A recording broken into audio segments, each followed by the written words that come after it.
listening to the Marriage Clinic podcast, a podcast on love, marriage, and personal development. Our purpose is to inspire and equip you with knowledge and skills to enable you to have lasting and fulfilling relationships. Now your host, Joshua Mulgrew.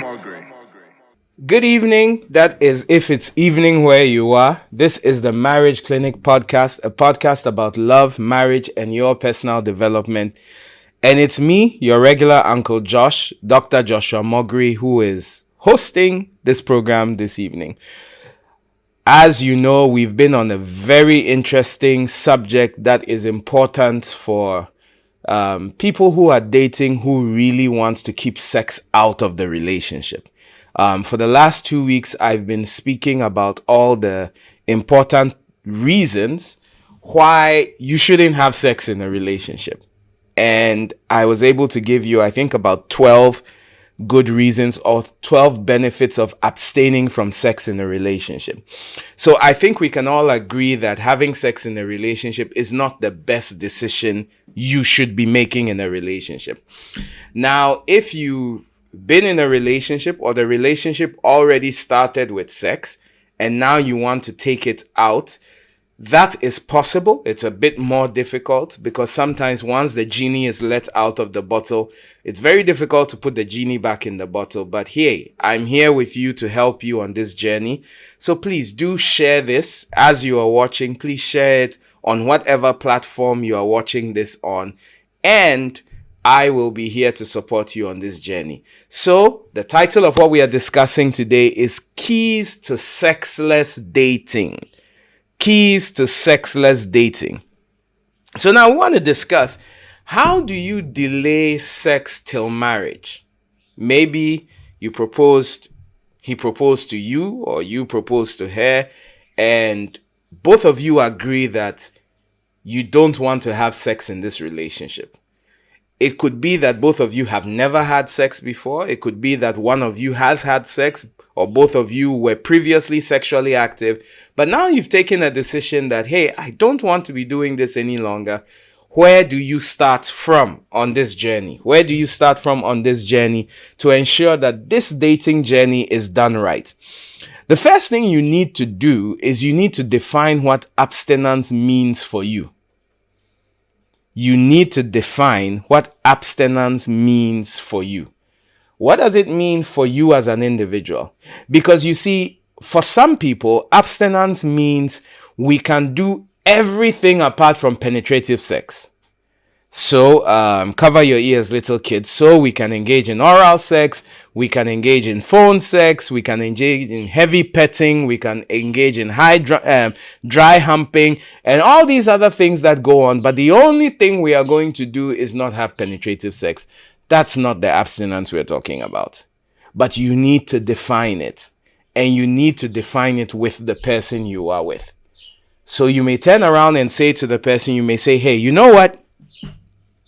Because of my conviction, you've asked me out, or I've told you I want to date you.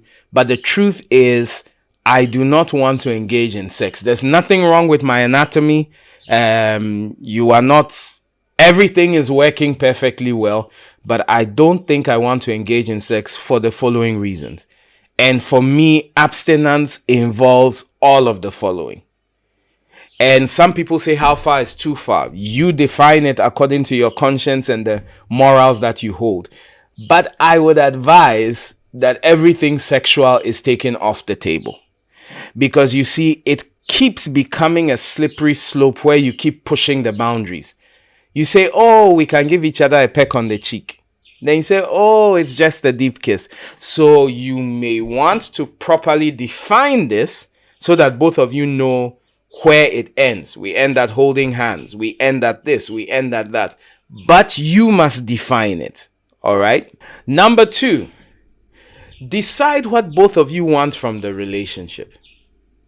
You see, and now ladies, let me tell you a little trick guys have been playing lately, and sometimes ladies also play that trick on guys. One partner does not want to have sex. The other partner wants to have sex, but knows I will never be able to date him or her if I say I want sex from the get-go. So what they do is that They agree that they are not going to have sex in the relationship, and then they begin to be your enemy in the relationship, as in they keep setting you up. Let me tell you a funny story. I saw him as a kid brother, and he was dating a lady that was also Christian.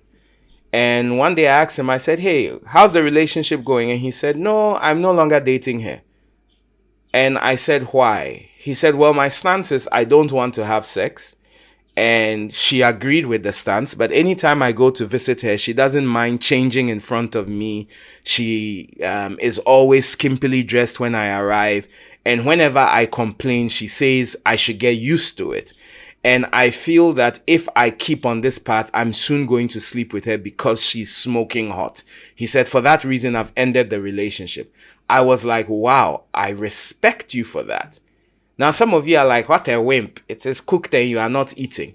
But on the other hand, because it had been clearly defined, he knew what he would do when the other person broke the promise. Fast forward, he met another lady. He dated her. They were celibate. They are married now. His kids attend the same school as my kids, and they are fine. So there was nothing wrong with the young man, apparently, because he has 2 kids now, and he was just standing his ground.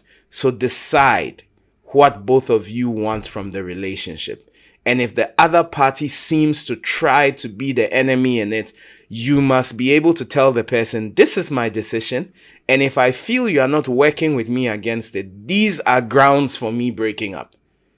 But I see it too many times where they start dating, then all of a sudden one partner is now saying, I've changed my mind, and is putting pressure on the other person that we should start having sex. And now to preserve the relationship, another person is giving in. So from the get-go, you need to be able to tell the person you are dating that pressuring me for sex in this relationship is grounds for me dissolving this relationship.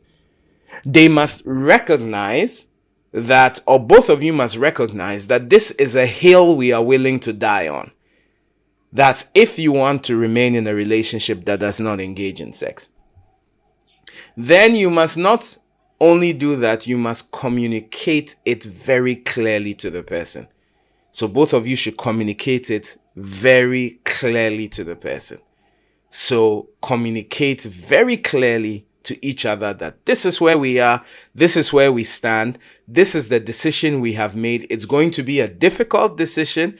We know it's not always going to be easy, but we are willing to do this for the better good. And trust me, you are among great company if you have taken this decision. I don't know who's going to be listening to this. There's a probability that this has been a hard decision you've come to, or you're watching this and probably your relationship is suffering now because you've taken the firm decision that you're not willing to engage in premarital sex and it's creating problems. I assure you, it is a good decision. It is a good decision. And you won't regret it if you stick to your guns. So I've given you the introduction to it. Next week, I will be back again, and I'm going to go through very practical steps on what you can do to make sure you are able to stick with your guns and come out on the other side. This is me, Uncle Josh. I will be back with Ask Uncle Josh. See you soon.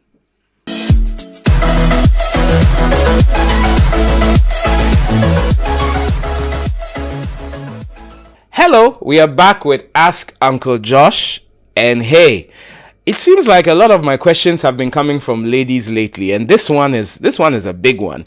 It says, my husband cheated on me in our marriage.